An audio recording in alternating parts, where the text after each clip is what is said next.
pero vos haces referencia al actor Diamante. Sí. Ahí arranca. No, ahí no arranca. En realidad yo creo, yo no sé si son cosas que me pasan a mí, pero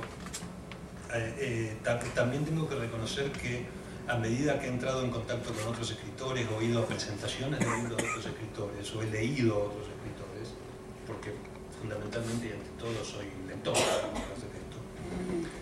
me he encontrado con algunas similitudes. Similitudes que yo sin pensarlas o sin haberlas aprendido, las aplico.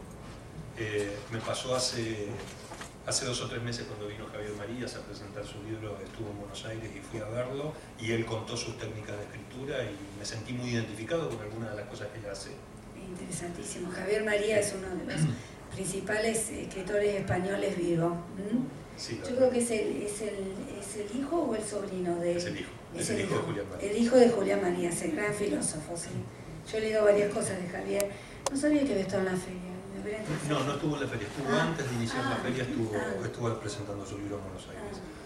Y las técnicas que él aplica, muchas de las técnicas que él aplica, me encontré con que eran muy parecidas a algunas cosas que yo hacía.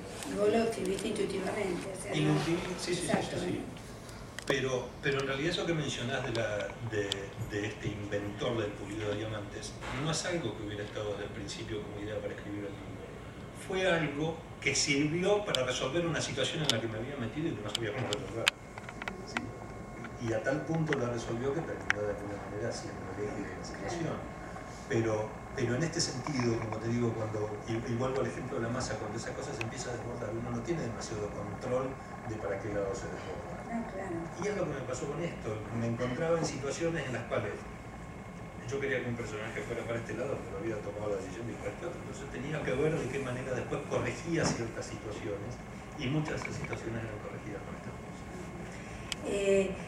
Lo ambientás en un espacio geográfico determinado y también en una época, ¿o no? ¿O vas desarrollando donde uno tiene que imaginar el ambiente, el lugar o también las fechas, no la época? No, está geográficamente ambientado en muchos lugares, en varios lugares. En el libro está presente la Patagonia, que es un lugar que realmente adoro. Nacieron 2 hijos míos en la Patagonia. Mucho sucede. ¿Había tráfico de diamantes en la Patagonia? No. Pero para entender la relación también que le da el libro. El eje de toda la historia sucede en Amberes. El título del libro en realidad es un juego de palabras que se comprende también leyendo el contenido del libro. Pero todo sucede en Amberes. Amberes es el centro mundial del comercio de diamantes. Todo lo que sea comercio internacional de diamantes pasa por Amberes. Y por esa razón, digamos, allí se centra la historia, pero también hay situaciones que obviamente se suceden en África y algunas cuestiones que pasan en algunos países no pocos. Pero el eje de la historia está geográficamente centrado en Bélgica y me preguntaste también por la época, y bueno, es la época actual. Bueno,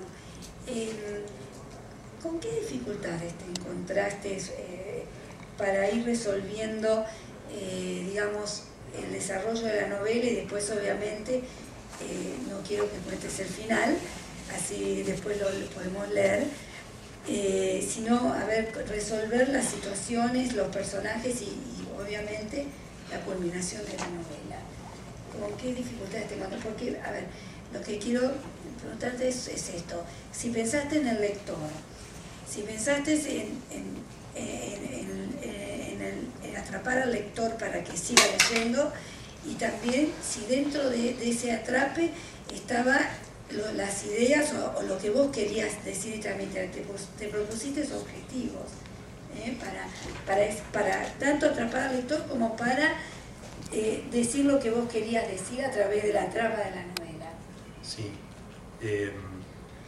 Problemas tuve muchos porque, si bien escribo hace bastante tiempo, yo charlaba recién con algunos y recordaba que hace desde principios de la década del 80 que escribo.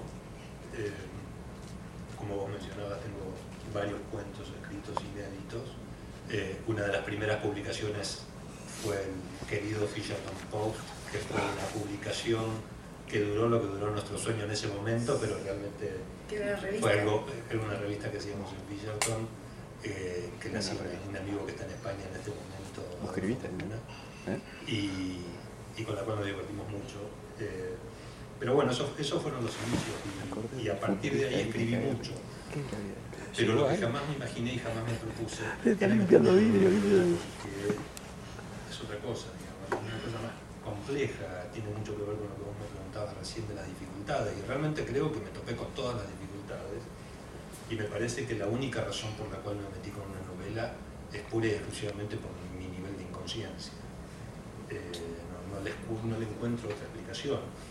Lo que pasa es que a partir del momento en que asumí el hecho de que lo que estaba haciendo era una novela, entonces sí empecé a asumir también los compromisos que conllevaba esto. Y vos me preguntabas por un lado por los problemas y por el otro lado por la responsabilidad respecto de que alguien iba a leer esto.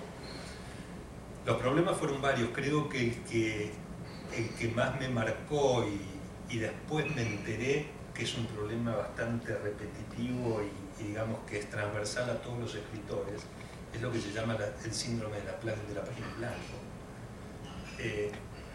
El encontrarse con la página o la pantalla, dependiendo del medio que se utilice para escribir, pero encontrarse con todo en blanco y tener que poner la primera letra es aterrador. Porque después esto es como cuando uno está aprendiendo a andar en bicicleta, digamos. El despegar los pies del piso la primera vez es la parte difícil. Una vez que uno tomó envión ya más o menos empieza a manejar la cosa. Pero empezar era difícil. Era tratar de hacer algo de la nada. Aunque realmente no era de la nada. Hay una anécdota que me marcó mucho para esto también. Hace algunos años con un amigo en común estábamos charlando en la Keio University en Tokio, charlando con el profesor Hiromiki Fukui. El profesor Fukui es un profesor japonés que es un estudioso del progreso y el desarrollo de Japón después de la guerra. Y estábamos informalmente charlando con él, y en un momento nos dijo que Japón había resurgido de la nada después de la guerra, de la Segunda Guerra Mundial. Y este amigo peruano que estaba conmigo, que es bastante meticuloso con las palabras, le dijo: discúlpeme profesor, pero de la nada no se puede hacer nada, no puede salir nada de la nada.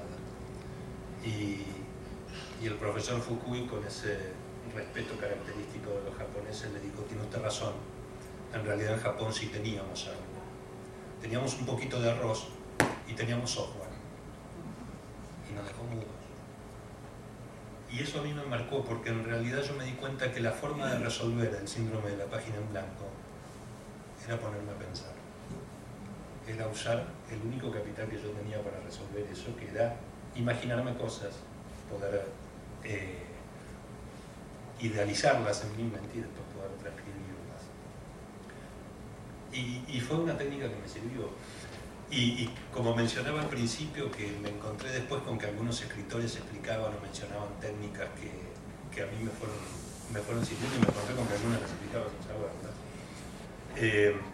A mí me gustaría brevemente leer algo que creo que grafica claramente lo que estoy diciendo y que no es